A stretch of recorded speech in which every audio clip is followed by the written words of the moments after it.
There's so much to keep track of when you're writing a novel. There's the story itself, but that's relatively straightforward. It's one or more documents that you compile at the end of your draft to turn in or maybe publish. But then there are things like the outline, brainstorming notes, character sketches, reference images, setting details, historical details, and on and on. It quickly balloons, forcing you to keep track of it all in some way. You might use documents and folders, you might use Scrivener, you might use a organizational and brainstorming app like Notion. Whatever you use, I thought it might be helpful to share some of the things that I do on all of my projects and how I organize them. Now, you might not use all of these tips and tricks and ideas that I show you, but you might use some as is, and other ones you might customized to your needs a little bit. It might inspire some thoughts on how you can organize your projects and make your writing more efficient overall. So in this video, I'm going to go over one of my projects in Scrivener in detail and share thoughts on why I'm organizing them in that way. Now, I mentioned Scrivener. I am going to use Scrivener to show it to you, but it's not dependent on that tool. You can really use these ideas and concepts with whatever tool of choice you use, even again, if that's just kind of documents and folders. Hi, I'm Brad Beaulieu, and I'm a full-time fantasy and science fiction author. I've published a dozen novels, more than 20 short stories, and I love talking about the craft of writing, which is why I started this channel, A Novel Approach. A Novel Approach is dedicated to helping you reach your writing goals by sharing inspiration, technique, and my 20-plus years of experience in writing and publishing. We're going to get into the main content in just a second, but before we do, I wanted to let you know that this video doesn't have a sponsor, but it is supported by those of you who get value out of these instructional videos and spread the word. Maybe buy me a coffee on coffee.com, link in the description below, or buy my books at my website, quillings.com. Thanks so much for your continued support. It's because of you that I can continue to make free videos just like this one. And for those of you who are new, please consider subscribing so you can keep up on all the latest tips, tricks, and deep dive techniques I'm adding on writing. Okay, so this is Scrivener. I will mention up front that I have a number of videos on Scrivener, so if you are Scrivener curious or if you use it already but want some tips on how to use some of its features more effectively, I have several videos. I have a playlist that I will include in the notes below. And so off on the left side, I'm going to be using the binder mostly to show you the documents that I have. And just to keep things a bit simpler, I do have these different collections that are set up for different characters. I can click on any of these and it will narrow the binder's scope to just the documents that contain the Lorelei label or the Rylan label, that type of thing. These are dynamic collections, and I have a video that talks about this in some detail along with the find feature. So you can check that out if you want, but I'm going to hide this for now because it doesn't really apply to what we're going to be looking at. So I'm going to close out of that collection, and I'm going to go to View and then hide the collections. And that'll allow me to focus on the rest of the binder's contents. So we have the manuscript here, and I'm not really going to focus on the manuscript. That's not really what I want to show you. Very quickly, I have the different folders, which are chapters in my book, and then under each folder there are different scenes. And these are all in Scrivener documents. So even though this looks like a folder and is effectively a folder, it can contain text. But I put everything into scenes as a subdocument, and there might be one or more scenes under each. Typically, I want to see all of the documents, and so what I'll often do is go under View and then Outline, and then you can either expand all, which will open up all of the folders and you'll be able to see their subdocuments, and that'll go any number of levels deep, or you can do collapse all. So if I do expand all, I can then see all the different scenes under the different folders. So again, these are chapters and scenes. Some have one, other ones have multiple. Again, I don't want to focus on this, so I'm actually going to collapse all at this point. So I'll go under View, Outline, and then Collapse All. And so here is the highest level of my folder structure in the binder for my project. Again, this could all be done outside of Scrivener. You could have folders named these things to organize them in a certain way. You could combine some of the things that I'm going to show you into a single document, but I'm going to show you how I have it here. Again, you can pick up on this and use what you feel would help you in the end. And what I'm going to focus on, again, I'm going to skip the manuscript. We've covered that to some light detail. And again, you can look at my other videos if you want to look at how to organize it and compile it. And then I have a number of things in the middle, then I'll skip to the end here. I am not going to cover the front matter and the back matter. Those are both to do with compile. If you want to learn more, go to the compile video. I also covered template sheets on my video for how to use Scrivener like a pro. So you can look at these, but basically template sheets are for things like your character sketches, your setting sketches. You can make other ones, you can modify the ones that are here. But again, I'm not going to cover that in detail now. And then finally, the trash. If you delete anything in your project, let's say I have a scene that I don't like, or even I want to get rid of the title page, you can right click on this and say move to trash, and it'll just go to trash. If you need to empty the trash, you can right click and say empty trash. Or if you need to recover, you can do that as well. You just move it from one place to another. So what I am going to cover is the middle stuff, so plotting and brainstorming, and you can see how I've got it organized into very high level chunks. And you don't have to use these. You can make them more detailed, less detailed, however you like. So I have plotting and brainstorming, I have research and reference, I have my characters, I have the world, feedback that I eventually get from editors, beta readers, that sort of thing, and finally deleted scenes. But let me start with the plotting and brainstorming. So under this folder, I have two other, they are folders, but again, in Scrivener, folders can contain text, and these do.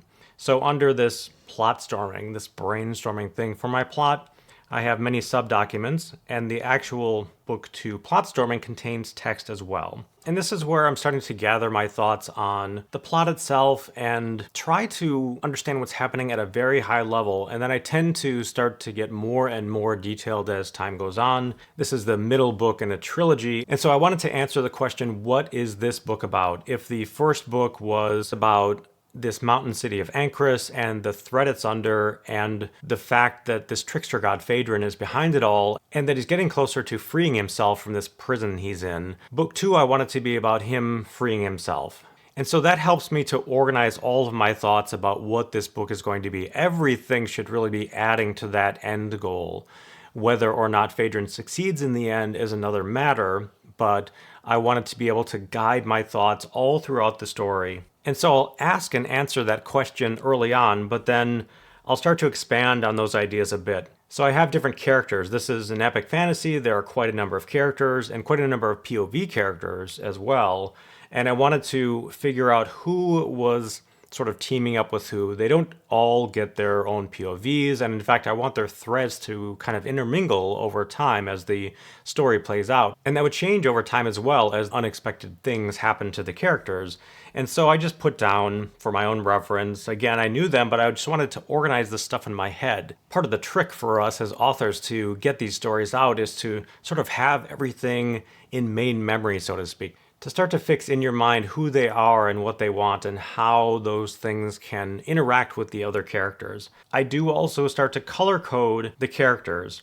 I use it all over my brainstorming documents inside of here and also the manuscript. So I have Rylan, who's from the forest, so he's green. I have Lorelei, who's from the mountains, the sky, so she's blue. Rhiannon's yellow, etc., etc. And so I color code the chapters as well to know who the chapter is dedicated to at a glance. So let me just close that again. And so I just listed the characters, the good guys, the bad guys, and then I did a bit of an alignment. I wanted to figure out early on who was going to be with who, more or less, who's working with who against which other characters. So this alignment section is really just me trying to figure that out, and it helps to spur ideas for how that's going to play out. So Rylan and Willow, for example, are half brother and sister, and Lorne and Moraine are brother and sister who are working against them in this big forest known as the Holt. Azaria is a powerful religious leader, an Illustre, and Commodea and the other Illustre excommunicated him at the end of the previous book, and so they'll be pitted against one another. Lorelei and this Princess Skylar is working against other Quintarchs, the rulers of the empire that the story is set in. And then finally, Yariel is this paragon in this game that's playing out kind of like a Highlander type of thing. There can be only one. And Rhiannon, one of the main characters, is helping her against Phaedron, who again is trying to break free from his prison. The specifics here don't matter. I'm not suggesting any of this should apply to you, but the organization might. And so that's kind of what I'm getting at. And so I'm just trying to pull things into different buckets so I can better understand them in my own mind. And so I broke these down into two main threads. The paragons, these contestants in this game, the politics of the Quintarchs and the state of the empire is one main thread that's going on. So I do like political intrigue in my stories, and I'm trying to highlight that by doing this. And so whatever you might be trying to highlight in your stories, you might pull into these higher level thoughts that help you organize your writing. And then the second one is the Red Knives, this rebel group who's trying to overthrow the empire and get them out of the forest, and Phaedron's machinations in that same place. And so their ideas about how they want to deal with the empire are totally thrown out of whack because they have to shift their attention to something that's much more evil and much more immediate. And then once I have those things in place, I'll start thinking about Act 1, Act 2, and Act 3. So that stuff above is very high level, and now I'm getting one level deeper. This relates somewhat to Randy Ingermanson's snowflake plotting method. I'll put that in a link below, but if you search that up, Randy Ingermanson snowflake plotting method, you'll find an old blog entry that describes how you can brainstorm. And I cover this a fair bit in my brainstorming video as well, so you can watch that too. But basically you start with a single idea, and that was the main idea that I put up above. And now you're breaking it out into multiple elements. You're digging one level deeper, in other words. And so I like to put it into these different acts. And so I'll figure out from what I've already covered, the different threads, what major things happen to each of those threads throughout the story. And I'm starting to get an idea of how this is going to start, play out, and end. Okay, so I have my arc that's starting to become clearer and clearer as I work on this. Now, this starting point is very important to me. I want to know where I am. And this could work for a standalone, it could work for the first book in a series, it could work for any of the books in a longer series. And basically what I'm trying to do is to fix where those characters are and what they're doing as the story opens. And so I've talked a lot in my other videos about the inciting incident, but we see their lives before the inciting incident occurs. And that's what I'm trying to nail down in the starting points for these different characters. And so I'll just take some high-level notes, and then I'll get down to the nitty-gritty. I'll start expanding for each of the characters. Where are they as the story opens? And then I'll get into the first third, Act 1, and I'll start detailing that. And so I'll go through each of the characters again, and I'm just going to scroll through this relatively quickly. You can pause if you want to. Again, the specifics don't matter here very much. It's just the idea of trying to expand from some kernel to a more and more detailed outline. So then I'll have the second third, Act 2, and then Act 3. And then, like the starting point, I like to know what the end state is. And so this is kind of the climax and the denouement at the end. Like, I want to know who wins and who loses and what that means for them at the end of the story. And all of this helps me figure out what's going to happen throughout the entire story. And also it allows you to plot backwards. I'm going to make a separate video just on this topic, plotting backwards. But if you have different high points, different stakes in the ground that you're shooting towards as you work on this plot in the outline, that can advise you on what must happen for that to occur. So, you know, some endpoint, it doesn't have to be the end of the story, it could just be some major win, some plot twist, what have you. If you know that, well, you can work one step back. And if you know that, you can work another step back. And so I will often work both backwards from these high points and forwards from the places I know that they're going to be or that I am currently in the writing process. And both of those approaches to plotting really help me to fill in a story and nail down what's going to happen to these characters. Okay, so that is this plot storming document, but let me look at this expanded plot. There's another author named Dan Wells who has created a video on 7-point story structure. I put them into this 3-act structure, and I have the 7 points that Dan covers in here.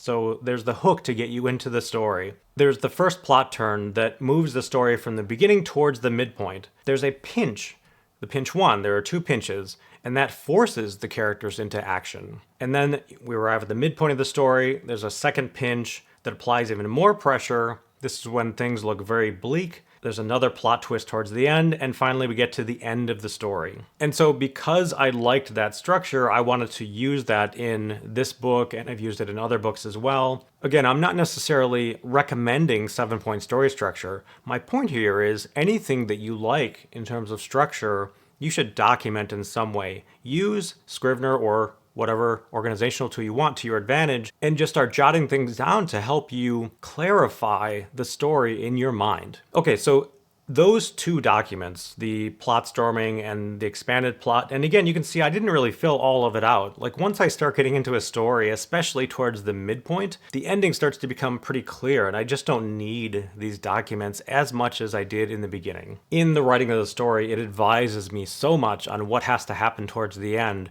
that I don't often need to come back here very much. But of course, sometimes I do. But then as I move along, I sometimes create documents just for a particular part of the story. So here, for example, I wanted to nail down what the climax looked like. I was getting closer to the end of this book, and I didn't go back in because sometimes it becomes a little overwhelming. And in fact, some of the thoughts in those documents become stale. And I don't always go back and update everything. I feel like I'm writing an encyclopedia entry if I do that, and it becomes real tedious for me. And so I'll often just create a new document that is limited to the thing that I'm really working on. So in this January 2024 timeframe, I created this document, and I'm less and less organized as I move along. I start to just put down questions and answer them, and then I'll put down a new question and I'll answer that. I'll start to play off the ideas that I already have. I'll look to other characters in other threads. I will look to the background of a particular character. I will look to the things at the end of the story I know need to happen, and I'll just let that stuff swirl in my head. And it really helps me to refine what I'm trying to accomplish with that thing, whatever it is. And in this case, the climax, but sometimes the beginning may be problematic. And so you just want to brainstorm a little bit on just that. And so that may help you organize your thoughts, get unstuck if you're stuck, make things more clear, make the writing easier in the end. And then as I move along through the story as well, I will take notes on what needs to change. I will do that by putting some comments in line in the manuscript, but I will also notate things that are a little bit more complex and that apply to multiple scenes, multiple chapters, things I need to sit down and give a lot more thought to. And so I'll create a document for that. So in this case, this is a rewrites document, and I just wanted to notate things that must change in the next draft. And this allows me to free my mind and not do it while I'm writing. I can just take a note in here, or again, in line maybe, and then keep writing. I want to get that first draft out as fast as possible because by the time I get to the end, it advises me, the writing advises me on so many things that need to change in the beginning, in the middle. Some of these problem areas solve themselves if I just keep going. And so I've found that I'm most efficient overall over the course of an entire novel if I let the ideas come to me as I keep writing it. And so I may have multiple rewrite documents for different drafts as well. I'll often just put this aside and create a new one.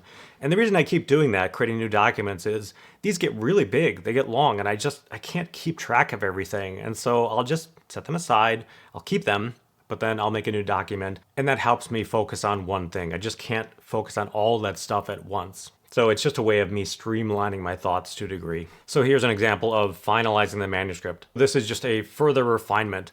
As you get closer and closer to the end, you'll have fewer and fewer problems, and the problems, generally speaking, are smaller and smaller in scope. I feel bad for anybody who finds a really large problem towards the end. Hopefully you work all that out as you're going through the story, but beta readers might find something pretty significant, your editor might, your agent might, that sort of thing. But the point here is you just notate all that you can, and possibly organize thoughts from other people into something that you can really attack, like a hit list of things that you can address so that you can have a refined manuscript to turn in the end. And then I have things like synopsis and high-level plotting. And this top-level document is a outline that I sent to my agent early on and eventually my editor at the different publishers to see if they wanted to buy this book or not. So this is part of the submission package from book one because I sold this as a trilogy all at once. So this is book two, but I wanted to keep this. I inherited this from that first book. I did detail what was going to happen in books 2 and 3 so that the editor knew. That helped me early on to figure out some of those really high-level things in this plot storming document. I did not use this after I started working on that stuff. This is just reference at that point. And then I have under here things like the book 1 jacket copy and tagline. And so your publisher may ask you for help on a synopsis. Often they're developing the catalog copy like a year in advance of the publication, and so they need some help. They may not have time to read your manuscript in full, and so they want some ideas from you on what the copy should look like. There are also taglines on like the front of a book or the back of the book that describe the book in one sentence, just a little teaser. And so I wanted to come up with some of those just to help the marketing team. So I'll jot those down. And then the actual catalog copy, you'll often be given a word count. And so you'll develop your copy with that in mind. You'll have to stay below a certain number of words. It might be maybe as high as 250, but usually less than 200 words. So again, back of the book type description. I also have a document for the titles. I really enjoy making titles. I also agonize over them a ton. And so what I did in the beginning was jot down ideas for the series name, and then book 1, book 2, book 3. And I did this early on. This was during book 1 that I created all of these different possibilities, and they helped me to figure out the titles that I would actually use in the end. Book 1 was The Dragons of Deepwood Fen, but that was actually not the original title. The original title was Ill Winds over Ancrus, and The Dragons of Deepwood Fen was the title for book 4. And seeing them all together can help play off of one another and spur new ideas. And so I just write down a whole bunch of ideas, and some of them bubble to the top and I keep them and other ones don't. And then I also created a 4-book series synopsis. So again, this was part of that submission package as well after I created that book 1 synopsis. This was more detail about the entire series. Book 1 through 4 is what I had planned. It's going to be a 3-book series instead, but I had planned for 4. And then under here, I have a 10-page synopsis for book 1. So again, this is part of that submission package. So I had what the 4-book series looked like, and then some really good detail on how the entire first book went. The actual book turned out to be very different than what's on the pages here. That wasn't on purpose or anything. It's just that when you get into the story, you have different ideas, and what's better for the story in the end is what you produce. This type of document just gives an editor or an agent a rough idea of how the book's going to go, but also your writing style, because you'll be writing a bit in your voice, your natural voice, or at least the voice of that particular project in this synopsis. And so I came up with that, turned that in, and I just kept it here for reference. And then finally, I have this major events, sequences, goals. I created this document really early on, and I just wanted to organize what the characters were like. This is part character, part world, part plot. And this is me just starting to get my hands around this project. Again, this is super early on. This helped me to figure out who Lorelei was going to be, this inquisitor in this mountain city, and who Rylan was going to be, this thief, and how they meet and what sort of capers they were going to get into. They would be sort of enemies that turn into friends. And then also, how do those characters relate to the world? How does the world affect them? What is the world in general? And then the plot. Just, again, super early brainstorming and stuff. I also wanted to note some societal things, like what are these people like? How are the mountain people, the empire that lives in these mountain cities and are very Romanesque, how are they different from the people of the Holt, who are a bit more down to earth, not quite as advanced in technology, but they have a closer relationship to the forest and the old ways and old types of magic. So the common theme here is to put down into documents whatever you think might help you expand on the story in general. Okay, so that's plotting and brainstorming. Let me go to research and reference. And so this is where I put down things that help me with the world itself. So I might jot down ideas of what the world is like. So under here I have, what is the world? What is heaven and hell like? What are the religious implications of the world being a certain way and magic working a certain way in this place? There's this giant forest called the Holt, which is actually one living being. It's a colony tree, and I wanted to detail what that was like. I wanted to know how the magic worked for this particular being. It's not a bunch of trees, it is one single being. And in fact, it remembers, it takes the memories of man and stores them inside of it. And one of the characters in the book learned how to unlock them and take them from the trees and re-experience what other people had experienced in centuries past. And she took those things and wrote the Book of the Holt. And that was decades before the story opens in book 1. And so that drove a ton of the story. much of what happens in book one and beyond is because she wrote those things down. And so just working on that forest helped me detail what the characters were like, what sort of magic they had, what they did with it, and the implications of that. There were a ton of implications of the things she unearthed, which some people didn't want unearthed. She found some dangerous rituals that the Empire hated, and they killed her because of it. And it just spurred all kinds of events and ideas in my mind for how that story should go. And note that this is different from the world itself. I'll get to this in a minute, but the world is more about what are the specific places, the cities, the rivers, the neighborhoods, what are the peoples and cultures and religions like in those different places. Up here, I'm more working on some general ideas that I will fill in later. And so I may have something like the Cant and the Reckoning. There are two suns, and the world is sort of caught in between these two heavenly bodies. And as the world turns, they go from the bright sun to the dark sun, and those two heavenly bodies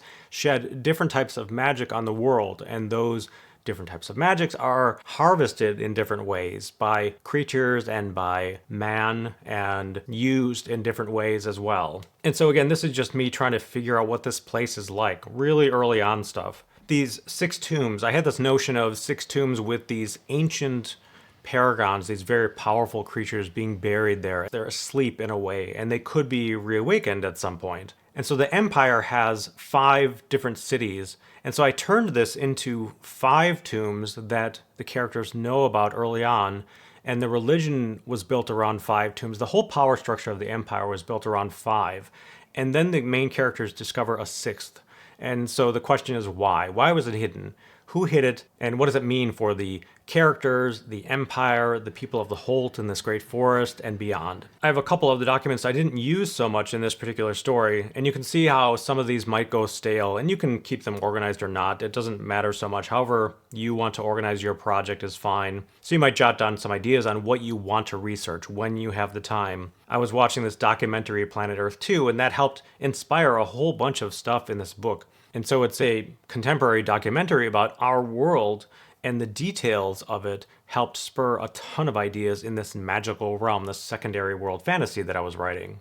So I just threw down some thoughts in here. Then I'll have things about the magic itself, just getting into detail on how it works and how you get the resources to cast magical spells. They come from the suns. How does that work? So on and so forth. We're starting to get into details that don't matter so much generally, so I'm going to skip over a little bit of this, but you can see how I'm expanding more and more on different ideas that help advise me on what the characters are like and what the story is like. I also have timelines. I'm big on timelines because my stories tend to be these epic fantasies, and so things happen a very long time ago that have bearing on the current tale, the here and now of it. And I reference a lot of that during the story, and so I want to have that nailed down. And so I'll create this timeline that shows all the way back 1500 years ago, what happened, then what happened, etc., all through time. So I can say things like, well, that was over a millennia ago or centuries ago or what have you. And it just helps me, again, kind of figure out who these people are and where they came from, what was the past like? And that helps advise me a lot on that starting point that I mentioned. What is the state of the world now? Why are things about to go crazy or tip into imbalance in some way? I like writing that kind of story quite a bit. And so I want to know what the past was like, so I know what the here and now is like, and I know where I'm headed as well. So that gives me kind of a trajectory for the story. And this timeline helps a lot with that. And then I'll often find that one timeline is not enough. So I have this very large scope of a timeline that covers centuries, but then I have another one that covers just the last 40 years. And so I mentioned that character. Her name is Rigmora, and she is the mother of 2 of the other main characters in the story, actually 3. And so her death has huge bearing on what happens.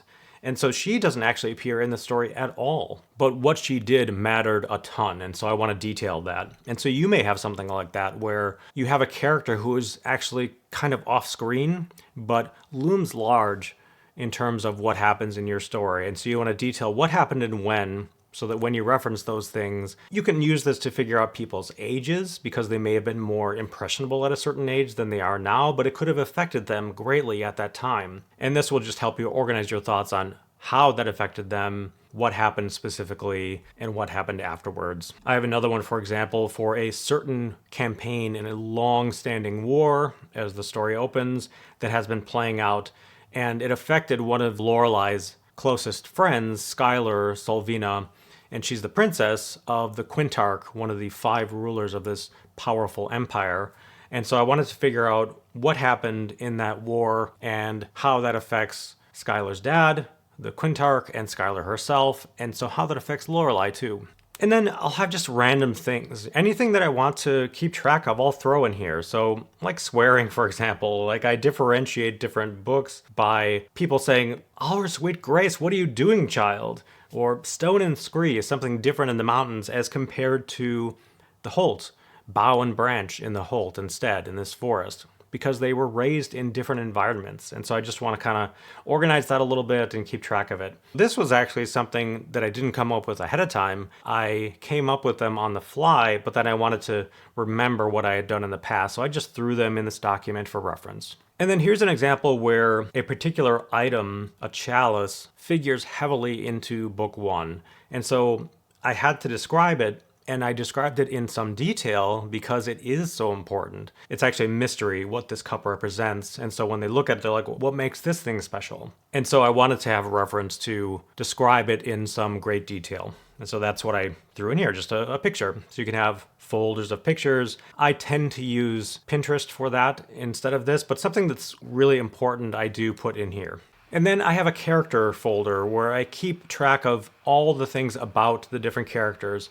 So at this high level, I have character bios that I created early on. Now, I do have a character sketch for Rylan that's separate from this, but I wanted to jot down some ideas in one place for the main characters, note their ages, what role they were playing in the story, and more or less what their archetype is. So Rylan is a thief with a chip on his shoulder. Made some detailed notes on him. Lorelai Aurelius is an inquisitor. She's very shrewd, smart. She picks up on things quickly, a la Sherlock Holmes. And she's also a bit quirky. She's socially inept when it comes to things outside of her job. Then there's the main bad guy. I wanted to note things about him because he would play a part in this tale eventually. Azaria is a powerful religious leader with magical powers as well. He is evil early on, but he's a pawn. And so I wanted to sort of notate what he's like initially, what happened to him as he was coming into his power as this religious leader, and how that might affect him later on once he's freed from the shackles that Phaedron put him in. Skylar, Lorelai's best friend. I won't go over everything. The point here is I just wanted some document to start to figure out who these characters are and what roles they played in one place, rather than separate documents. And then I took each one of these and expanded them into those character sketches. This major players document is one level higher. I probably should have had that up top, but I created it somewhere along the way, and I wanted to know who was going to be in this tale in general, and the parts that they played, and how they might come into conflict with one another. I like to, for every project, create a name bank. This saves me a ton of time in the end, and I kind of enjoy this anyway. So I'll go and find different name dictionaries for different places in the world that I'm modeling my societies after. So here's one example. This names meanings thing is this big PDF that has all kinds of different names, their origin, German, Greek, Hungarian, etc., etc. So it has a literal meaning in the language that it was created in, and then also a general feel beyond that, a purpose, type of thing. So here, autumn rain is blessings, for example. In any case, this will help me to generate some names, and then I'll go and just pick a bunch that I like, things that I think will fit for the good guys, the bad guys, quirky side characters, what have you. And so I created this name bank early on, and I broke it down into the empire, and so I used a lot of like Greek and Roman style names versus the Holt. And that had names that were modeled more after Gaelic names, Irish, Brittany, Old England, that type of thing. And so I wanted a definite feel for these two places shown in their names, and then I broke them down into female and male. And so as I started to use them, I jotted down who they were, what role they played in the story, and then I left the ones that are still available here. And so I took a day or something, and I just picked a whole bunch of names from that dictionary that I liked. I threw them in here, and then as I came to different points in the story, I would look through the ones I already picked and then choose some for a new character. And it saved me the hassle of having to figure out a new one every single time. I already had a bank that I kind of liked, and I just pulled from it. So that has helped me a lot along the way. I also notated terms of address. So how do people refer to these illustri, these religious leaders, or the heads of the church, or the quintarchs, the emperors in essence of this land? So your holiness or your radiance versus your majesty or your highness, that type of thing. I have lots of dragons in my stories. So I have a document that has all of the names of the dragons and then also what they're like. So I threw in some inspirational images. Here's Game of Thrones, and then some others for different types of dragons. So I have Viridian dragons and Endurium dragons, silver dragons, iron, ivory, etc., etc. And so I just wanted to notate what they were like. And so here are some notes on specific dragons, but then down below, I actually jotted down notes on what all of those different breeds were like. So they have some common types depending on whether they're dark dragons or umbral dragons, and they get their power from the dark sun, or light, radiant dragons, who get their power from the bright sun. And so I listed things like what their power was, how big they were, and did that for all the different dragon breeds. And then as I came up with different commands, they were usually Latin-esque, and so I'd throw those down in this document, and then Holt had different terminology. Again, their language and culture was more Gaelic in nature, and so I made the commands more Gaelic in nature as well. Here's an example of me trying to differentiate between the two main characters. Lorelai and Rylan are my two main characters, and I wanted them to have some opposites and some equals that made them attracted to one another in the end. And so I just jotted down how are they different and how are they similar. And that allowed me in the plot to figure out how they were going to rub one another the wrong way, or how Rylan was going to sneakily get into Lorelai's good graces by knowing her beforehand. I have a document on the quintarchs and just detailing who they are, where they came from, that sort of thing. And then at the bottom here, I split up the characters and the sketches into different areas. So different geographic areas of the world, because again, they are quite different, and so I wanted to differentiate between the characters. So there's a city, a lost city in the trees called Gonsaland, and there is a paragon there, one of those Highlander-style combatants, and there are wardens there. I wanted Ancrus's ruling class to be a little bit different than the rest of Ancrus. And so this advised me on how all of the empire's capitals worked. There is the upper class and there are the lower classes. And so I wanted to start detailing some of that by splitting these up and making notes on their characters. These character sketches, again, come from the stock character sketches to start with, but then I added things like specific images for them, reference images for them that I used all throughout the books. So Skylar, Princess Skylar, her father, her mother, that sort of thing. So again, these are just general buckets I'm putting these characters into. And then finally I have the gods. So like the titles for the books, I jotted down a ton of ideas. You can just see all the ones that I added. I was just kind of riffing off my view of what gods' names should feel like. I did look things up on different pantheons of gods on Wikipedia and other sources just to try to get a feel for what I wanted my gods to sound like, their names. And then I just wrote down a whole bunch of them, and then I picked out the ones that I liked by marking them in blue. And then I eventually put those up at the top. So the ones that I eventually use just show up here, and then I can pull from those as time went on. So those are my characters and how that develops over time. And then the world itself. This is more about like specific places in the world. I'm getting into more detail at this point as I expand on different folders and documents here. So I might have the empire's titles and their terms of address, the military and what they look like, different cities and provinces and what their names are. So this was a case where I added to this document as I went on. So I had a single point of reference for all the different places, where they were, that sort of thing. And then I eventually added them to an actual map I created too. And then I might jot down ideas for how this Gonsalon is a place behind the veil, it's a magical realm. And so I wanted to document that in some detail.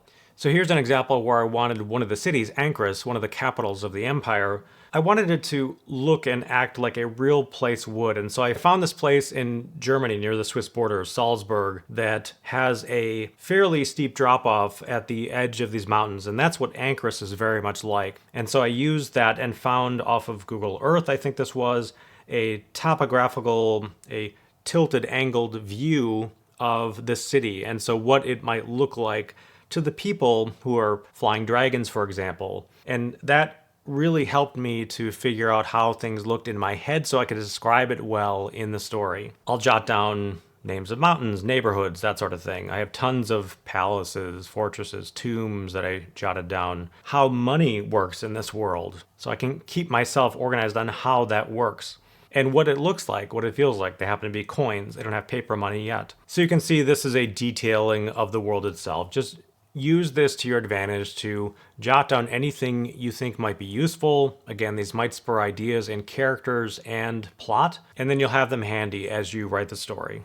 And then there's this feedback. As I start collecting thoughts from readers on maybe the early chapters or an early draft, beta readers, my agent or editor, as they read some of the later drafts, that sort of thing, I'll just jot them down in here. So if they send me an email or a Word document, I'll just copy them from those documents into Scrivener so that I have them available. And then I can take this, read through it, and then try to figure out what I want to change based on that feedback. And so I'll often just leave this as is, and then I'll use that to create a hit list of things I want to change. I'll put that in a separate document, one of those editing documents that I showed you up above, and then just start hitting it as I go through the next draft. So here's an example of beta reader feedback, and then I'll have the structural edit. I threw that all in here as well. From the feedback that I got, I will sometimes create these big lessons. And so if I get hammered on certain things, I'm going to get better as a writer. And so as I get common feedback, I know that certain things are wrong, I'll throw it into this kind of document. These aren't really specific changes, but like blind spots that I have, and I just want to get better at them. And so I do try to work on these things while I'm drafting a story, but then